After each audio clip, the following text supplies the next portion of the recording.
Hello guys, in today's video, I'm gonna show you how you can easily bypass or fix this error whenever you're using Google Chrome or any application related to Google. Let's begin. First, I want you to go ahead over here, click on the Windows Start menu, then type Services, click it. You can now maximize this. Just go to the P section. We need to look for parental controls. So you could just click any of the options and then type letter P on your keyboard, right? So over here, parental controls, go ahead, double click on it.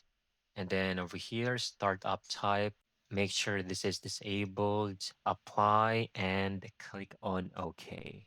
Next, I want you to close everything.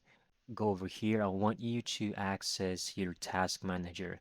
So you can either click on your taskbar and click on task manager, right? Right click task manager, or you can type Control Shift Escape on your keyboard. It will pop up or open up your task manager. Go to services, all right? If you're on Windows 11, it should show up in here, the very last section, services, and look for parental controls, all right? So for Windows 11, you should have a search bar where you can easily look for it. Just type in parental control. And over here, for example, this is the parental control, right?